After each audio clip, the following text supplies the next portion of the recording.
I always thought being the older sister meant something. Not in a dramatic, I'll fight your battles kind of way, but in the quiet, steady way. The one who picks you up at the airport at 3 a.m., who holds your hair when you're sick from heartbreak, who foots half your rent when you're too proud to ask for help. That kind of sister. Emily was 4 years younger, and for most of our lives she looked up to me in the way little sisters do. She copied my handwriting in middle school. She borrowed my sweaters in high school. She cried in my arms the night her first boyfriend cheated on her during her sophomore year at USC. I flew down from Seattle to Los Angeles just to hold her while she sobbed on a bathroom floor littered with mascara-stained tissues. She said she couldn't breathe without me. I didn't need to be the maid of honor. I didn't need a front row seat, but I never thought I'd be erased entirely. No call, no warning. Just a message. The guest list is finalized. We had to make some tough cuts. Hope you understand. I used to fly home at 3 a.m. to hold her after breakups, worked overtime to cover her rent, stayed up through her meltdowns over men who didn't love her right. And now the one who didn't make the cut was me. I didn't argue. I didn't beg. I packed a bag, booked 2 tickets to Bora Bora business class, and let silence say everything I was too exhausted to explain. She stood beneath crystal chandeliers in the gown she bought with the 12 grand she said was for grad school. Smiling for cameras, controlling every angle, every caption, every name on the seating chart. Especially the ones she left blank. But just as she posed, karma started clicking. The man beside her wasn't blind. He knew about the forged paperwork, the stolen accounts. And when the cuff snapped onto her wrists, everyone thought it was a prank until they saw the badge. And the laughter turned to stillness. Me, I was on a balcony with the man who chose me long before my sister crossed me out. And for the first time, I wondered if I had never really been left out. Maybe I had just stepped into freedom. And I believed her. When our dad had his stroke in 2014, I moved back into the house for 6 months while Emily finished grad school. I ran the errands. I scheduled his therapy. I held our mom together while she cried into dish towels at midnight. Emily showed up for holidays and smiled in the photos. Everyone called her the sunshine of the family. When Emily lost her job in 2019, I wrote her a check to cover 3 months' rent without hesitation. She cried again, hugged me, said she'd pay me back. She never did. I never asked. We weren't perfect. But we were sisters. At least I thought we were. Things began to shift when Emily started dating Brent Callahan, CEO of a flashy tech startup based in Manhattan Beach, private school, polished teeth, too white to be real. He was charming in that slick, empty way that made you want to wash your hands after shaking his. I kept my distance. Emily was smitten. The engagement came fast. A rooftop dinner. A drone carrying the ring. A sunset time to the proposal.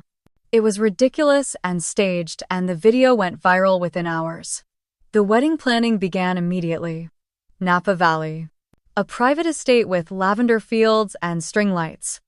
The kind of wedding that costs 6 figures and requires a mood board and a stylist just for the guests. I didn't say much. I offered help. It was politely declined. I figured Emily wanted to plan her wedding her way. That was fine. I still believed I'd be there. I mean, I was her sister. Then came the text. It was a Wednesday evening. I was sitting on the couch with Ryan, my fiancé, watching reruns of old Top Chef episodes, eating takeout Chinese. My phone buzzed. I wiped my fingers on a napkin, glanced down, and saw Emily's name. Hey, just wanted to let you know the guest list is finalized. We had to make some tough cuts. Hope you understand. Love you. I read it again. Then a third time. I turned to Ryan. She didn't just say what I think she said, right? Ryan raised an eyebrow. Read it out loud. I did. And when I finished, the silence sat between us like a block of concrete. I called Mom. She picked up on the second ring, chipper as always. Hey, sweetie, what's going on? I didn't bother with pleasantries. I just got a text from Emily. She says the guest list is finalized and I'm not on it. A pause. Just long enough to tell me everything.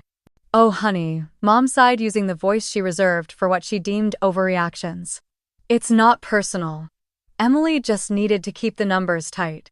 You know how expensive weddings are. Mom. She invited 180 people. I saw the RSVP page online. It's literally public. Well, you know. Some things are complicated. Maybe she thought you'd understand. Understand what? That I'm not welcome at my own sister's wedding. Madeline, it's just one day. Don't make this bigger than it is. That's when it hit me.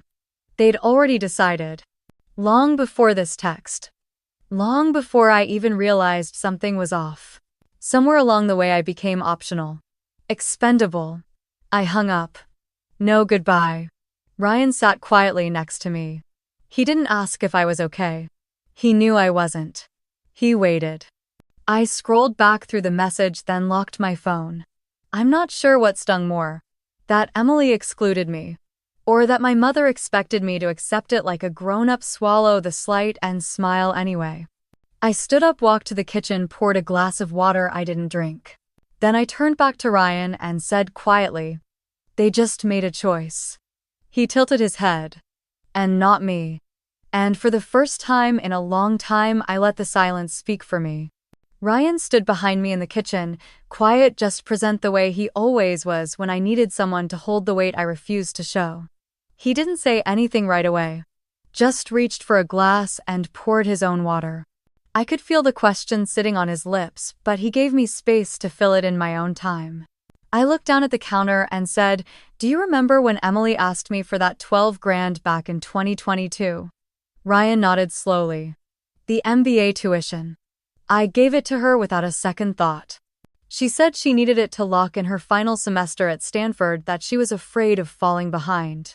And I believed her. I remember transferring the money that same day, telling her not to worry about paying it back." Ryan leaned against the island, arms folded. But I pulled out my phone, opened the venue website Emily had been tagging in every Instagram update for the past 3 months.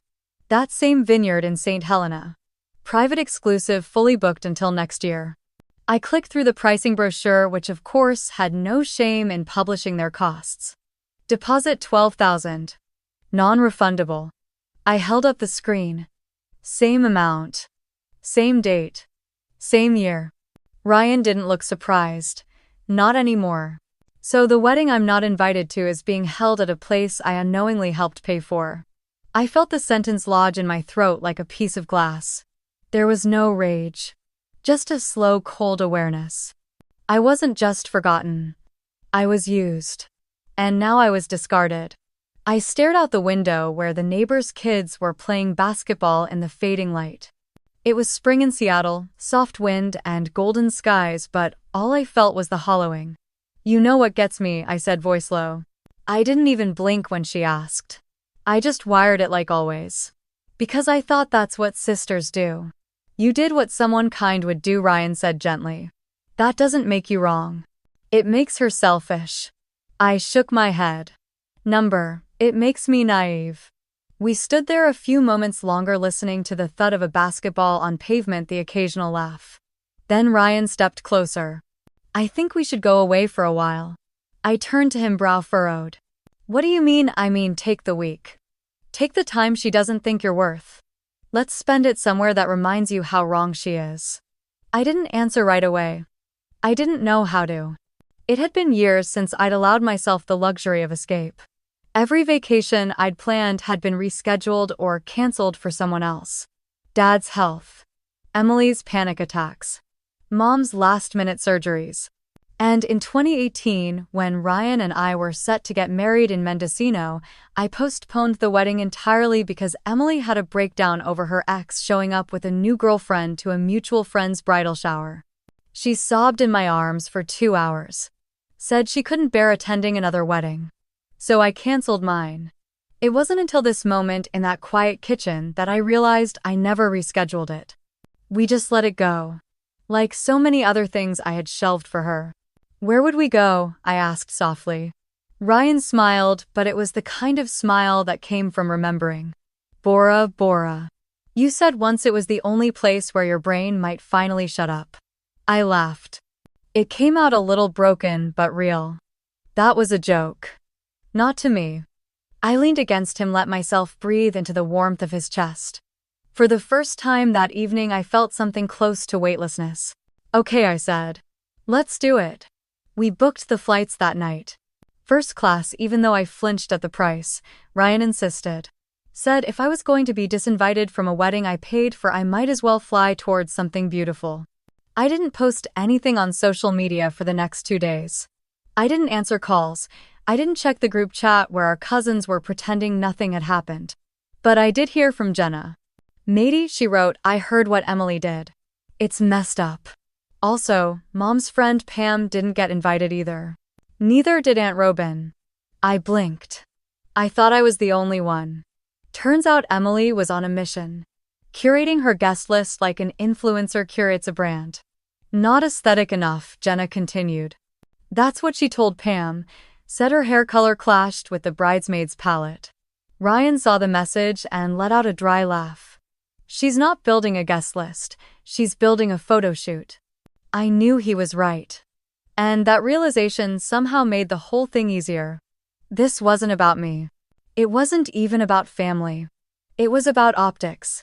Emily didn't want love. She wanted symmetry. A color-coded crowd, a stage. She had the dress, the venue, the groom. And now the stage was set. Without me. Ryan wrapped his arms around my shoulders and whispered, "Then let's not give her an audience. Let's leave the theater." I closed my eyes. We leave tomorrow. I spent the next morning finalizing the details. The flight left from LAX the following evening, connecting through Tahiti, then landing in Bora Bora just after sunrise. I booked the bungalow on the water, the kind with a glass floor and private steps into the ocean. Ryan upgraded the seats without telling me. First class. Champagne service. Flat beds. I found out when the confirmation email hit my inbox, and all I could do was blink and whisper wow. I emailed my manager at the ad agency and used the PTO I had been hoarding for 3 years. I didn't give an explanation. I just said I needed the time. She replied within minutes, told me to take care of myself and that everything would be fine when I got back. No one else in my family checked in. Not my mom, not my dad. Not even Jenna, though I suspected she didn't know yet. Emily had always been selective with her version of the truth. I imagined she told people I had a work conflict or couldn't fly. Or worse, that I was being dramatic and didn't want to come. The house felt strangely still that afternoon. Ryan packed in the other room while I stood in the kitchen staring at the fridge. There was a sticky note still stuck there from months ago. Emily had written it after borrowing my blender. "Thanks again, lifesaver." I peeled it off and dropped it into the trash. My phone buzzed. It was a message from my mother. Just one line. "Sisters don't always get along. But I hope you understand, it's your sister's day." I read it once. Then again. Then I called her. She answered like nothing had happened. "Hi, sweetheart. I didn't bother easing in. You really believe I shouldn't be there?" She exhaled slowly, like this conversation was already exhausting. "Madeline, this is not about you. It's about Emily. She's worked so hard for this moment. We just want everything to go smoothly." I was quiet. Mom continued. "You and Ryan can have your own wedding later. You don't want to overshadow her. This is her time." There it was. The real reason. I wasn't omitted for logistics. I was removed for balance. I was a threat to the spotlight. I said nothing. My mother filled the silence. "Don't take it personally. Sometimes we have to support others by stepping back." I hung up without a word. Ryan walked in a few minutes later and saw my face. "Let me guess," he said. I nodded. He didn't say anything for a while. Then he picked up his phone and held it up. "I booked the car to LAX. Want to go early, grab dinner in Venice first?" I smiled, soft but tired. "I'd like that." That night, I packed quietly. I folded dresses I hadn't worn in years, swimsuits still with tags on them. A sun hat I'd bought 5 years ago and never used. I folded my life into a suitcase and felt for once like it was mine again. The next morning, the sun rose warm and golden. Seattle looked gentler than usual, like it was giving me a soft exit. I made coffee, opened the back door, and stood barefoot on the deck. My phone buzzed again. Instagram. Emily had posted a photo of her wedding invitation suite. Calligraphy on handmade paper, blush tones and gold accents, her name and Brent's in the center of a crest. The caption read, "2 days away, I can't wait to marry the love of my life in front of everyone who matters." I stared at that last line. Everyone who matters. I closed the app. Later at the airport, Ryan handed me a boarding pass and grinned. I didn't even look at it. I just followed him through security past the lines into the lounge where the coffee was strong and no one said my name. We boarded early. I tucked my bag into the overhead bin and settled into the seat, leather soft and cool. Ryan poured me a glass of sparkling water and kissed my hand. "You sure you want to post something?" I hesitated. Then I nodded. I opened my camera, snapped a photo of our passports resting on my lap, the boarding pass peeking out from underneath. The background showed the first-class cabin glowing under warm light. I opened Instagram, typed the caption slowly. "Not everyone gets invited, but everyone gets to be free." I hit post. Within minutes, the likes rolled in. Jenna commented with 3 exclamation marks. An old coworker messaged me, "You look amazing. Where are you going?" I didn't respond. I leaned back, sipped my drink, and watched the plane taxi toward the runway. Above me, the seatbelt sign blinked on. Below me, the weight of years lifted. And beside me, someone who had always stayed. The moment we stepped off the boat onto the wooden dock, I felt it. That quiet, wide peace.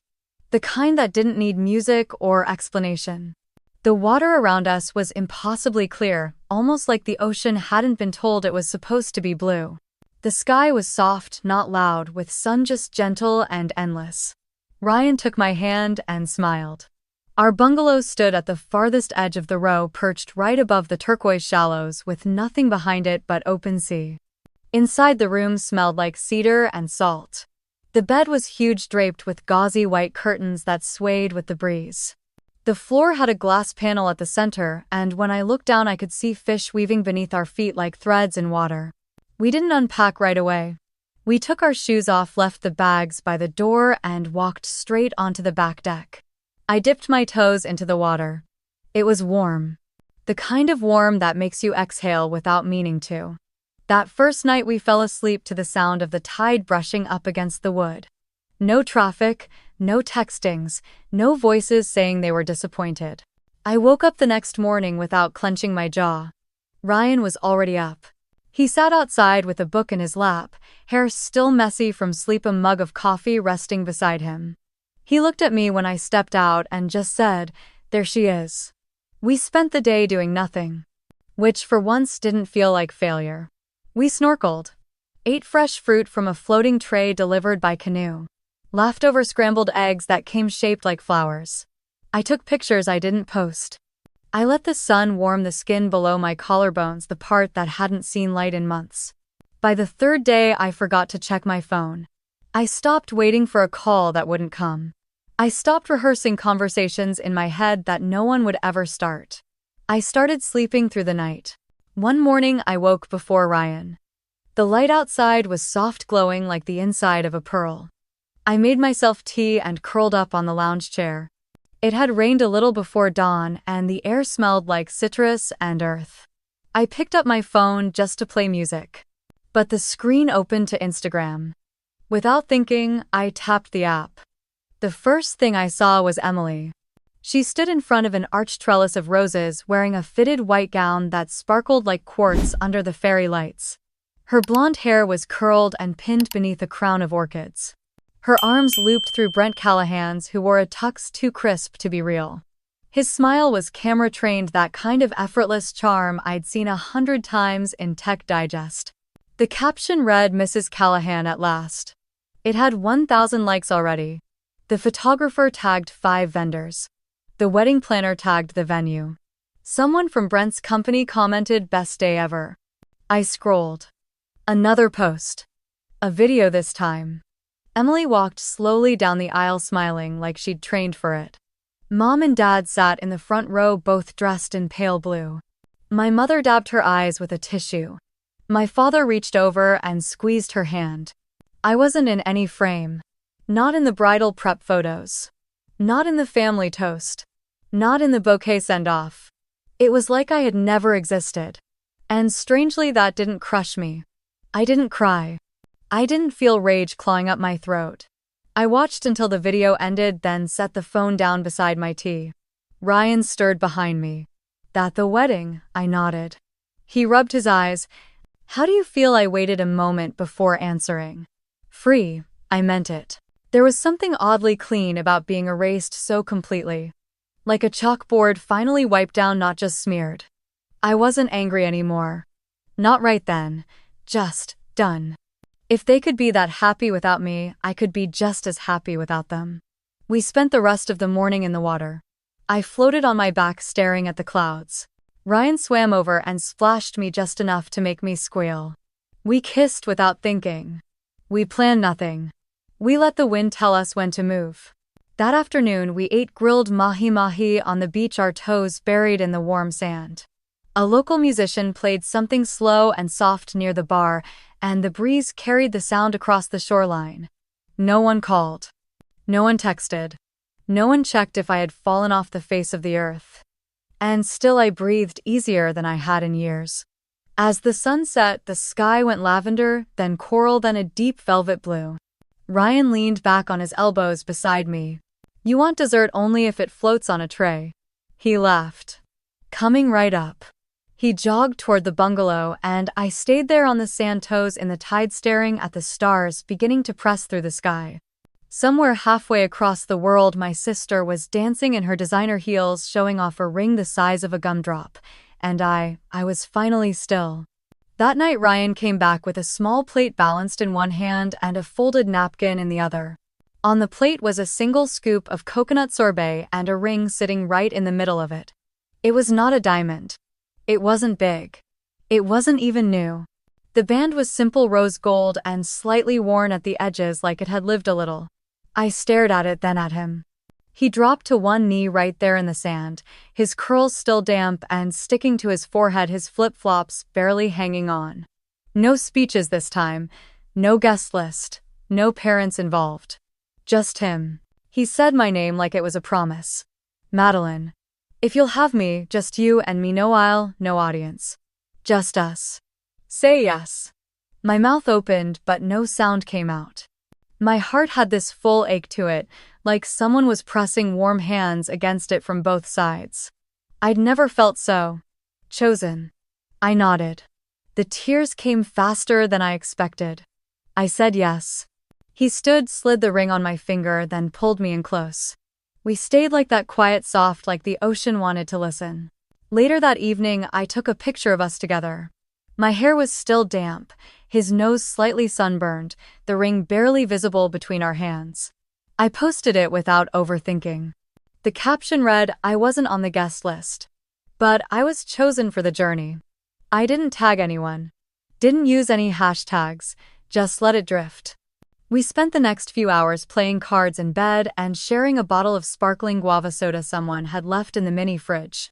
At some point, Ryan fell asleep mid-hand, a 7 of hearts stuck to his chest. I smiled, took a mental photo, then picked up my phone to set an alarm for the next morning. That's when I saw the notification. Jenna. My cousin. Emily's bridesmaid. The only one who hadn't unfollowed me. Her message was short. "Matey. Something really weird is going on. Brent vanished after the reception. No one can find a single photo of him after the cake." I blinked. I stared at the screen, assuming I had read it wrong. Was this a prank? Some bad attempt to pull me back in? I didn't reply. 3 minutes later, another message buzzed through, and the police just showed up. My stomach dropped. I sat up slowly, the mattress dipping beneath me as I moved. The screen glowed in the dark. I reread the messages 3 more times. Vanished. No photos. Police. I glanced at Ryan, still asleep, the card now crumpled beneath his cheek. I slipped out of bed, stepped onto the deck, and let the sea air hit my face. There was no breeze. No noise, no music from the other bungalows. Just a perfect silence that suddenly felt too still. I opened Instagram again, went back to the wedding posts. They had slowed, nothing new had been added in the last few hours. Emily's last post was her and Brent on the dance floor. Her head tilted back in laughter, his hand on her waist. I zoomed in on his face. It looked too perfect. I checked the timestamp. It was posted at 9:02 p.m. Then nothing. Not a single picture after that. No sparkler exit, no getaway car, no group shots of friends barefoot on the dance floor. Just nothing. Which was unusual. Emily documented everything. She was the kind of person who posted her oat milk foam art. I switched to Facebook. Same thing. One album full of prep shots, ceremony, cake cutting, dancing. All of it before 10 o'clock. Nothing after. I checked the tags. Other guests had posted stories during the reception. But they all stopped around the same window. A sudden social blackout. And then a gap. The kind that felt deliberate. I texted Jenna back. Are you serious? The typing bubble appeared almost instantly. Yes. He went to grab something from the groom's suite around 1:00 and never came back. They tried calling him. No answer. Then someone realized he wasn't in any of the post-reception photos. Security checked the cameras. His car is still in the lot. But he's gone. No one saw him leave. Another message followed. And now Emily's in the lobby with 2 detectives. I read it twice before locking the phone and pressing it against my chest. The waves kept lapping the shore like nothing had changed, but something had, and it was only just beginning. My phone buzzed again before sunrise. It was Jenna. She was calling over FaceTime, her face tilted up under the flickering dome light of a car. Her hair was still curled from the wedding, but her eyes were puffy and red like she hadn't blinked in hours. Matey. They just arrested Emily. Right after the last photos were taken. I thought it was a prank or some TikTok thing, but it's real. I recorded part of it. I'm sending it now. I sat up straighter, heart-thudding, fingers slightly trembling as I waited for the video to come through. The clip loaded slowly. When it finally opened, I saw the tail end of the reception. Emily stood near the floral arch, bouquet in hand, striking a pose while a photographer adjusted the lens. Her gown was flaring out like a cloud around her feet. Guests were clapping softly in the background, some lifting their phones for one last candid. Then a voice cut through. Is there an Emily Shaw here? The tone was sharp, official. Not the joking kind. 2 uniformed officers stepped into the frame from the right.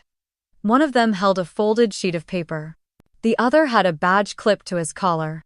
You could hear the murmurs ripple through the crowd. Emily froze. Her head tilted slightly, still holding the pose like she assumed it was part of the shoot. The smile on her face didn't falter. Not right away. That's me, she said, laughing a little. The officer nodded. Then he unfolded the paper and began to read. We have a warrant for your arrest for identity fraud and unlawful use of financial information.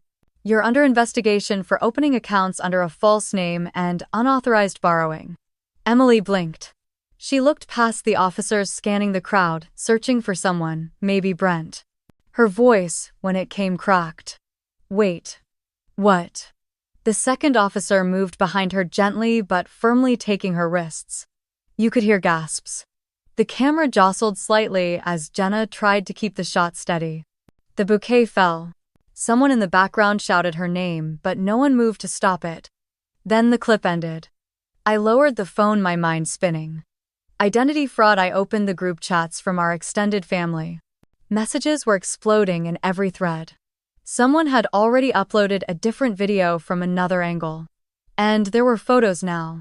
Emily being walked out in full bridal attire, veil still pinned, handcuffed in front of the same fountain where she and Brent had kissed an hour before. The image was surreal. I didn't know what to feel. Shock, validation, pity. Then my phone lit up with one more message from Jenna. It was Brent. He reported her. That stopped everything. I stared at the screen. The last anyone had seen of him was when he'd stepped away to grab something. But that had been deliberate.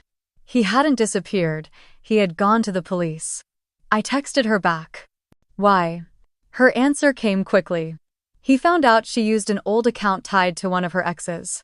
She still had access to some login from when they were dating. She opened a supplemental credit line under his name. It paid for half the wedding. Apparently the ex got a fraud alert, traced it, then called Brent. Brent confronted her. She denied everything. So he waited and turned her in. At the wedding, I didn't respond. My thoughts ran wild. I remembered the registry that looked far too expensive. The imported florals, the 6-tier cake, the custom aisle runner with their initials stitched in gold. Everything had felt excessive, overcompensating. Like she was desperate to prove something. Or maybe to cover something up. I thought back to the way she used to twist the truth even as a teenager.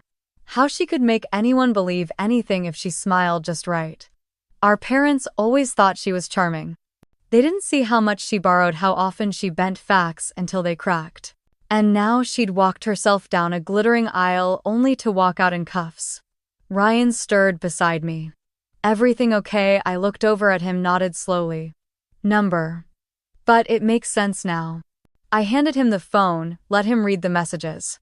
He didn't say anything for a long time, just sat there thinking. When he finally looked up, he said what I hadn't yet dared to. So, Brent's not missing. I shook my head.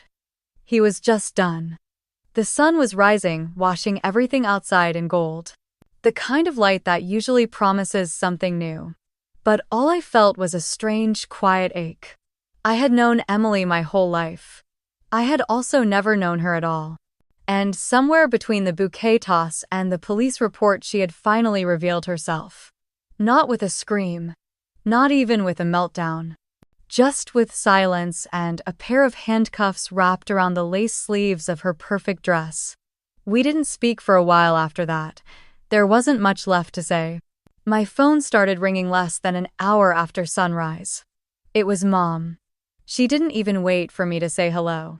Her voice crashed through like a storm. Madeline, thank God you're up. Emily's falling apart. She hasn't stopped crying. Brent won't answer. None of his family will talk to us. This is out of control.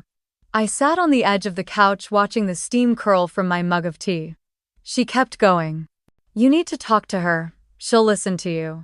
You've always been the calm one. You always know what to say. Please. She needs her sister right now. I closed my eyes. The way she said it almost made it sound like Emily was the victim. I let her talk until the silence between us was louder than her pleas. Then I said quietly, but clearly I didn't cause this. And you know it. There was a pause. Madeline, that's not what I'm saying. I'm saying you've always had a way with her. She trusts you. She looks up to you. I almost laughed. She stole my registry, used my name in her speeches, erased me from her wedding, and spent months lying to everyone, including herself. And now that her little house of cards collapsed in public, suddenly I was the one with the key to fix it. I didn't answer. Mom filled the silence with more desperation. You're the older sister. That means something. You've always been the one to hold this family together. I know things haven't been fair lately, but Emily's your sister.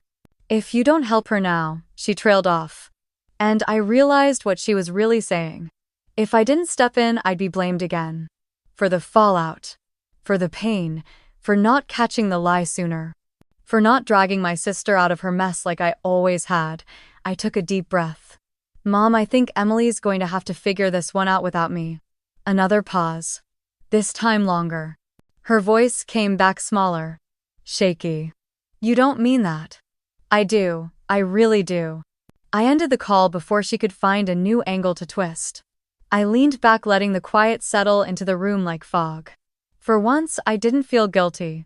Just tired. Bone-deep tired from a lifetime of being everyone's emotional cleanup crew. Ryan walked in with his hair still damp from the shower. He looked at me, eyebrows raised. That your mom? I nodded. He didn't ask what she said. He knew. Instead, he handed me a bagel and sat next to me in silence like an anchor. Around noon, Jenna texted. She had stayed behind in Charleston to help pack up Grandma's things. The wedding was over. Most of the guests had either gone home or avoided the house entirely. But Grandma had opinions. Jenna sent a voice note first.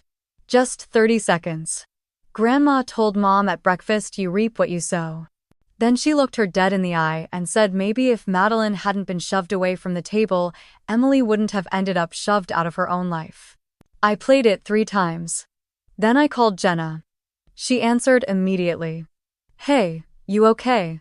That was the question everyone kept asking, but she meant it differently. I'm fine, I said. Or as fine as I can be after watching my sister get arrested in a designer gown. Jenna sighed. She's still in custody. They're not sure if she'll get out before the weekend. Dad's trying to call in favors. But no one's picking up. I think he's finally realizing his reputation's tied to hers. Good. Matey. Don't. I'm not saying I'm happy she's in trouble, but I'm not going to pretend she didn't build this for herself. For once someone else is cleaning up the mess. Not me. Jenna was quiet. Then she said softly, Grandma's been staring at your old chair all morning. The one at the table they didn't save for you. She keeps touching the back of it like it might say something. I swallowed. That chair. I hadn't even noticed it at the wedding. I'd been too busy disappearing. Let her keep it. Maybe it'll remind them. Jenna exhaled. I think she's the only one who really saw what they did to you. She said Mom kept protecting Emily like it was sport, and now, well, sport ended. I looked out the window.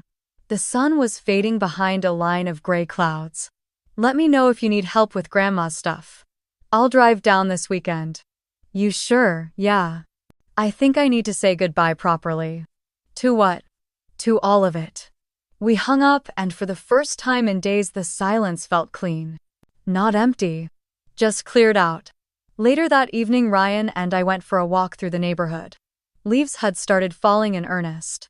The sidewalks were lined with gold and red like confetti after a parade that had long ended. When we got back home there was one new voicemail from Dad. I didn't listen. I deleted it without opening. I didn't need to hear what he had to say. Because whatever it was I knew how it would end. He'd say it wasn't their fault. And I'd finally stopped believing that. Of all the things I thought I'd feel, what surprised me most was the calm. There was no rage, no need to scream, no storm pounding in my chest. Just stillness. I didn't want explanations. I didn't crave apologies. I didn't even want closure. What I wanted was distance. Silence. Space to finally ask myself who was I when I wasn't holding my family together. I walked to the kitchen, made myself tea, and sat at the table with a pen and a stack of blank paper. Not the laptop, not the notes app. I needed the scratch of ink, the permanence of handwriting. I needed to slow my thoughts down enough to feel every word. I started listing everything I had ever done for Emily. I wrote about the time she got into a car accident in high school, and I took the blame because she was terrified Mom would ground her before homecoming. I remembered all the weekends I gave up in college, helping her with campaign posters and speeches while she went to galas and interviews with people who couldn't even remember my name.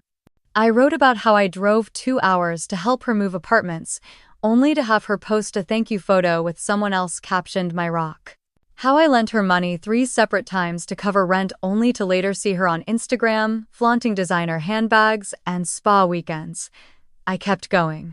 I remembered when she crashed at my apartment for 2 months after her ex dumped her, crying every night and swearing I was the only one who understood her.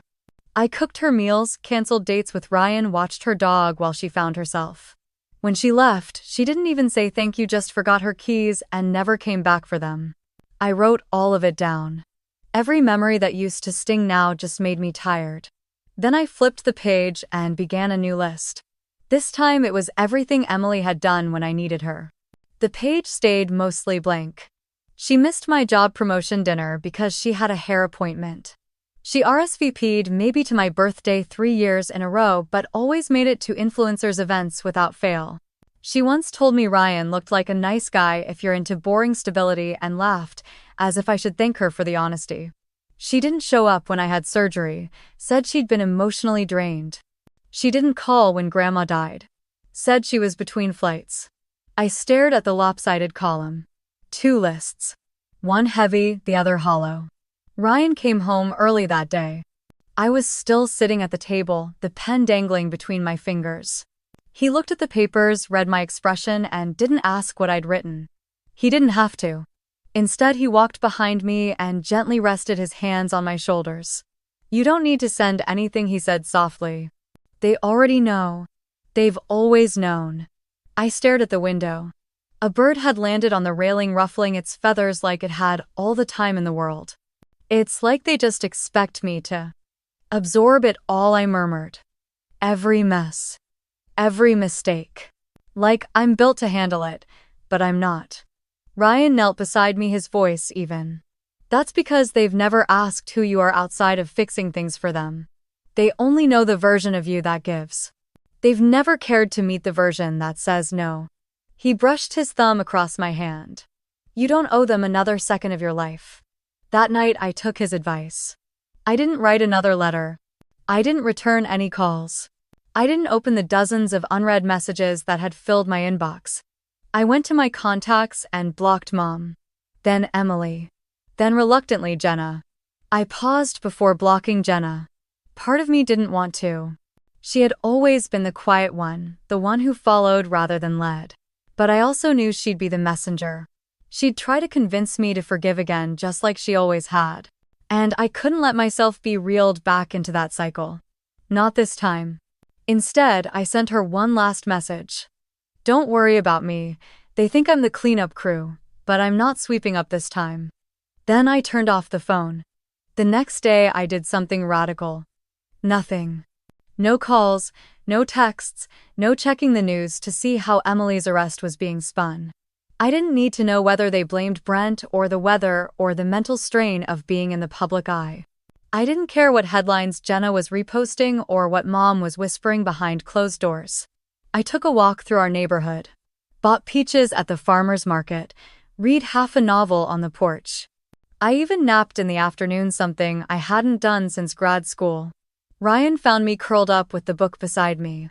I didn't know you could nap, he teased. I smiled into the cushion. I didn't know either. Later that evening, I roasted vegetables while Ryan set the table, and for the first time in a long while we talked about us. Not them, not the family, just us. Where we might go this fall. Whether we'd take that trip to Vermont like we kept postponing. What color to paint the guest room now that it wasn't needed for family drop-ins. As we ate, a light rain started tapping the windows. The world felt quieter. Not because everything was fixed, but because I had finally stopped trying to fix things that didn't want to be healed, and for once that felt like enough. I ordered hibiscus tea with mint and a slice of honeycomb. The sun was just beginning to dip behind the curve of the horizon, melting into the sea like butter on a warm skillet. A soft breeze drifted through the linen curtains of the resort cafe, fluttering them against the wicker chairs. I sat barefoot, cross-legged, a straw hat shielding my eyes, while the waiter brought over a glass pitcher beating with condensation. I hadn't spoken to anyone from Oregon in days. No voicemails, no missed calls. I had blocked them all except for Jenna, who respected silence the way people in Bali respect tide patterns. She only messaged me once or twice a day, brief quiet updates like postcards from a country at war. That morning she'd sent me a clip without a word. I tapped it open, not knowing what to expect, and saw Emily's face. Her bridal makeup was still perfect, eyeliner, sharp lips red. The crowd parted around her like a biblical scene, cameras raised, murmurs erupting. She blinked in confusion as two officers stepped forward. Are you Emily Shaw? Yes. What is this? We have a warrant for your arrest for financial fraud, identity theft, and misuse of federal loan systems. Please place your hands where we can see them. Someone gasped. A man dropped his champagne flute. I recognized him as one of the groomsmen. In the background, her wedding planner looked frozen in time. Then the officers cuffed her. She flinched. The photographer kept shooting out of instinct or disbelief. As they led her past the floral arch and down the gravel path, her white dress dragged behind her like a wounded animal. The video ended just before she passed her mother, but the still image had already gone viral. By afternoon, TikTok was ablaze with edits and commentary. One video had overlay text, when the bride gets arrested before the cake is cut. Another had slowed the moment she was handcuffed, synced to a breakup song with a violin drop. The hashtag was everywhere. Number wedding fraud Emily. I watched it all from my lounge chair. I didn't feel joy. Not really. It wasn't that kind of justice. It was quieter. Like watching a train that ignored its own warning signs derail in slow motion. You weren't happy it crashed. You were just exhausted from screaming about the tracks. Later that evening, Jenna sent a picture. It was grainy, taken from across the street. My mother stood outside our family home clutching a grocery bag while two local news crews hovered near the sidewalk. A female reporter with blonde hair shouted questions. Mrs. Whitaker, did you know your daughter falsified loan applications? Was the wedding funded through stolen credit lines? Do you plan to make a public statement? I zoomed in on my mother's face. She didn't look angry. She didn't look scared. She looked confused. As if none of this was supposed to touch her porch. I set the phone down, reached for my tea, and turned my chair toward the sea. Across the terrace, a couple argued softly over dinner, something about a delayed flight. A group of Australians played cards. Someone's child giggled in the pool. It was all so normal. So mercifully distant. Ryan joined me around sunset. He didn't ask for permission. Just pulled up a chair, placed a glass of pineapple soda beside mine, and sat in silence for a while. I glanced at him, half smiling. You didn't have to come. He shrugged. You didn't have to bring me here either. I exhaled. The light turned golden. Emily's Instagram went private this morning, I said.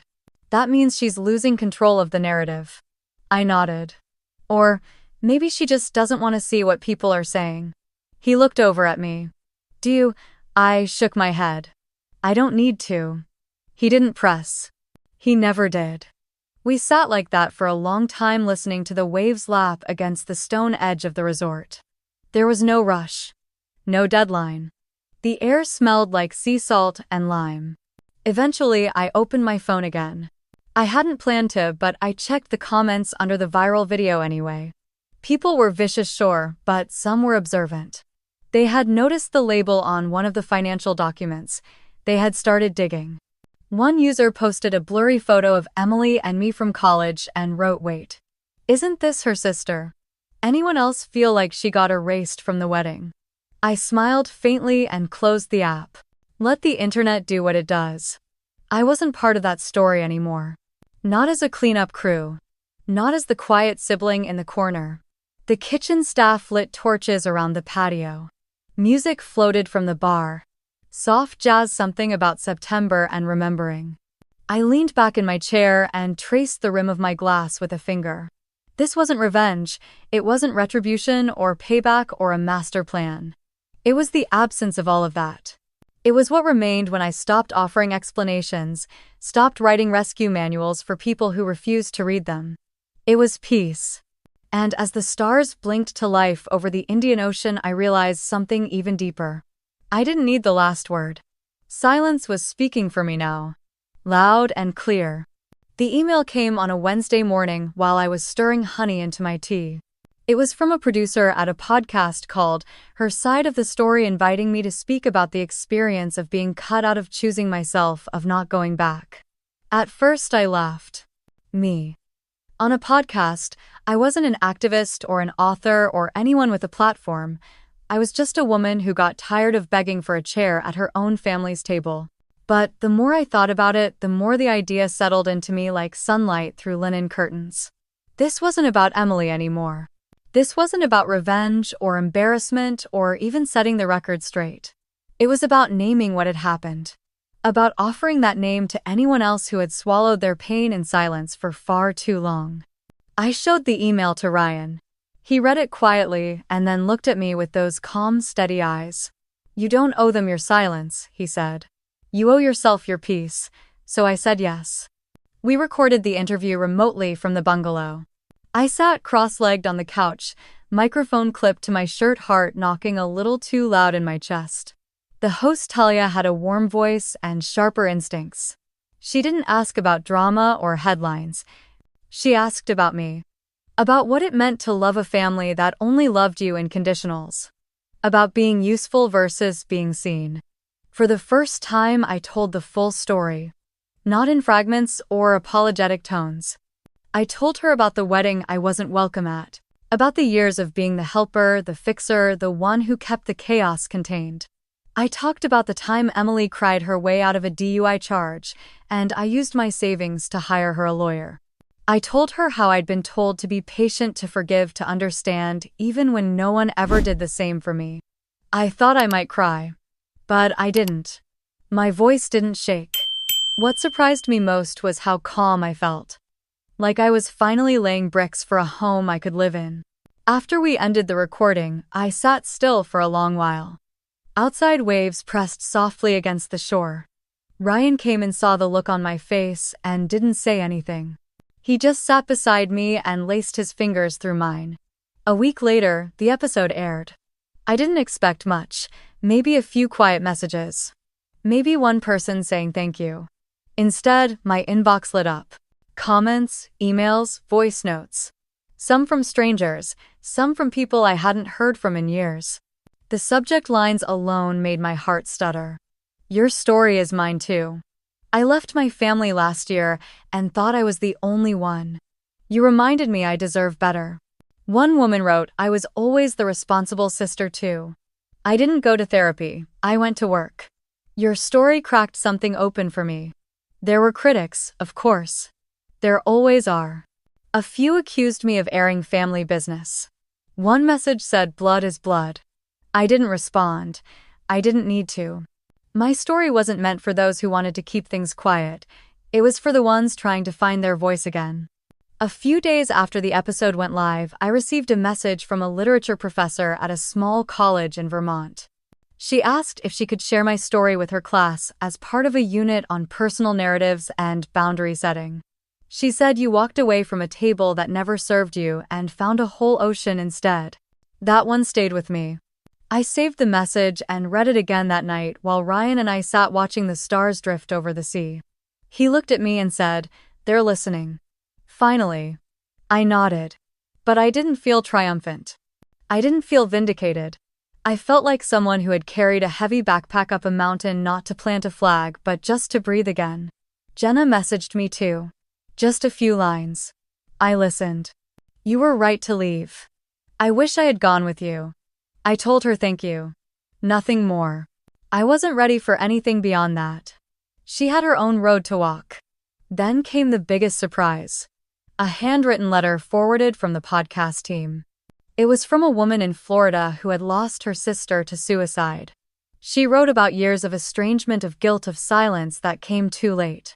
Your voice gave me a little peace, she said. I can't go back, but I can be better with the people I still have. I cried reading that one. For all the mess, for all the wounds that hadn't yet closed, I finally understood why telling the truth mattered. Not because it changed the past, but because it opened something in the future. Ryan wrapped his arms around me that night as I cried. Not a sobbing cry, just the slow, grateful tears of someone no longer holding it in. You told your story, he said. You don't owe them anything else. He was right. For the first time, I wasn't carrying it all alone. The world was wider than I'd believed. And maybe my voice, small and trembled as it once was, had joined a chorus that could move something forward. I wasn't anyone's fixer anymore. I wasn't the secret keeper. I was just Madeline. Whole, seen, and still becoming. We moved into the cottage at the end of October, just as the winds off the Pacific began to carry that faint salt-sweet sharpness that only existed near Carmel by the sea. The house was small, whitewashed, with blue shutters and an old fig tree in the back that split the fence with its roots. It wasn't fancy, but it was quiet. It was ours.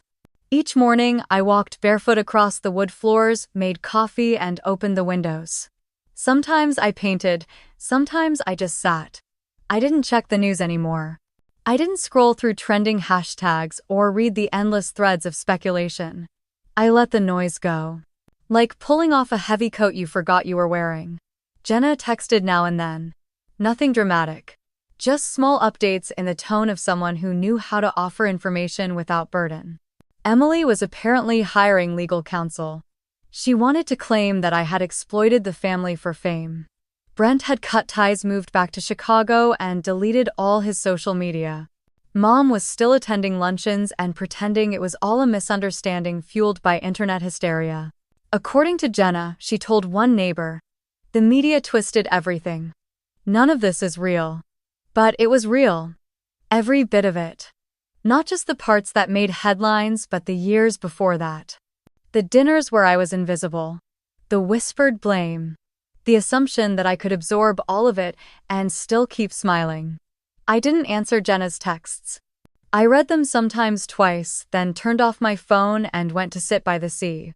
One afternoon a letter came. Not a text, not an email. A real envelope with my full name handwritten in my mother's cursive. It was long. 4 pages. She began with how much she loved me. That she always had. That she didn't know how to show it. That she came from a different generation. That grief had made her rigid.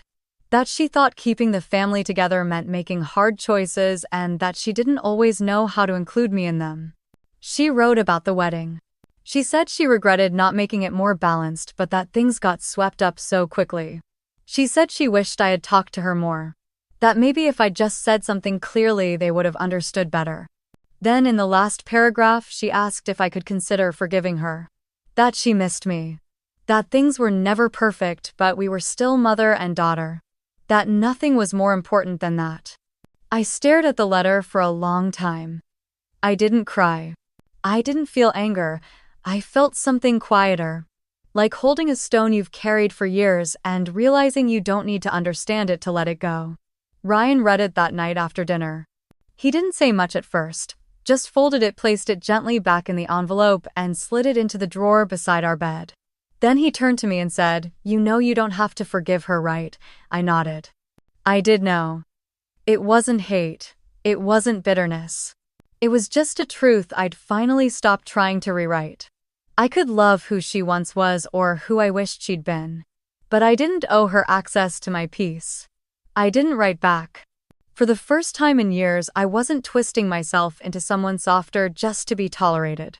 I wasn't waiting for a moment of approval, a pat on the head, a seat at a table that had long since been set without me. I painted the kitchen walls a pale lemon color. Ryan built a bench for the fig tree, and we'd sit there most evenings with tea watching the sun dip into the ocean like it was folding itself to sleep. I stopped answering unknown numbers. I stopped rehearsing what I'd say if they ever called. I didn't check my old hometown's news feeds. I didn't reread the court filings. Sometimes in the early morning when the fog was still low over the hills, I would think of Emily. Not in anger. Just in memory. Like remembering a street used to take every day that's now blocked off. She would always be a part of me. That couldn't be helped. But she didn't get to define me anymore. One morning, Ryan found a beach trail that led to a cove with tide pools and wildflowers. We packed sandwiches and walked the whole way. There, sitting on the rocks with sea spray in my hair, I realized something that stopped me cold. I wasn't afraid anymore. Not of being alone. Not of being misunderstood. Not of being the one who walked away. I didn't need to be chosen to be whole, and I didn't need to explain myself to those who'd never tried to understand me in the first place. That evening, I lit a candle on the windowsill. Just one. No meaning, no ritual. Just light. Just stillness. Just a life beginning again. Quietly. On my own terms. The wind carried the scent of salt and gardenia through the open window that night, and I let it in. I left my phone face down on the counter untouched. The emails, the pings, the people trying to rewrite the past in their favor could wait. I wasn't theirs to reach anymore. In the days that followed, I felt myself loosening, like stitches being carefully undone. The tension in my shoulders that had been a permanent resident for years finally began to dissolve. I took long walks. I painted seashells I found along the shore. Ryan learned to make fresh pasta. We laughed about small things. Like how I still forgot which cabinet held the plates. Or how he always hummed the same 3 notes while brushing his teeth. One afternoon after coming in from the garden with dirt on my hands and sun on my back, I sat at the little desk by the window and opened my laptop. The cursor blinked on a blank screen for a few seconds before I typed anything. And then slowly I wrote a caption. Not a statement, not an attack. Just truth. It was an old photo I had never posted. Taken in Bora Bora back when everything had just fallen apart and I had escaped the wreckage. In the picture, I was sitting at the edge of a dock, hair damp, no makeup, looking out over the water. There was a piece in that photo I hadn't understood at the time. I typed, "That wedding didn't have me in it because I'm no longer a supporting character in someone else's story. Thank you, Bora Bora, for giving me the freedom I didn't know I needed." I hit post and shut the laptop. There were no hashtags. No clever spin. Just closure. A few hours later, Ryan found me sitting on the porch sipping tea. The sun was low, casting golden ribbons across the fields beyond the cliffside. He didn't ask about the post. He didn't bring up Emily or my parents or the noise that had defined so much of our past. Instead, he sat beside me and held my hand. After a long silence, I whispered, "You know, if I was the one pushed away from the table, maybe that's because I was meant to find a better room." He smiled and said, "Or maybe you were always meant to build your own." That night we ate dinner by candlelight, not because it was romantic, but because it felt simple. Intentional. Every part of our new life had become that. Deliberate. Stripped of performance. Filled with quiet choices that built something stronger than any ceremony could. Jenna called the next week. She didn't ask to reconnect. She didn't apologize on behalf of anyone. She just said she hoped I was okay and that she missed me. I told her I was okay. And that I hoped she was too. That was all. There would always be a before and after. But I was no longer trapped in the before. I didn't live in the echoes of who I used to be. And I didn't need to drag those who couldn't come with me. There are moments now where I still think about the wedding. Not with regret. But like someone remembering a dream they once had, then grew out of. A version of myself I no longer recognized. The girl who had tried so hard to be good enough for people who never looked closely enough to see who she really was. That girl would have done anything to be invited. She would have twisted herself to fit their picture. But I'm not her anymore. This isn't a story about revenge. It's a reminder. If someone erases your name from their life, don't waste your time scratching at the door. Walk toward the places where your name is written in bold. Go where you're seen. And if you've ever been excluded from a table, a wedding, a family, a story that wasn't built for you, don't beg to be let back in. Build your own. If this story reached something in you, stay with this channel. There are more stories ahead. Stories for women who were told they were too much or not enough. Stories where walking away isn't failure but freedom. You belong here. Just as you are.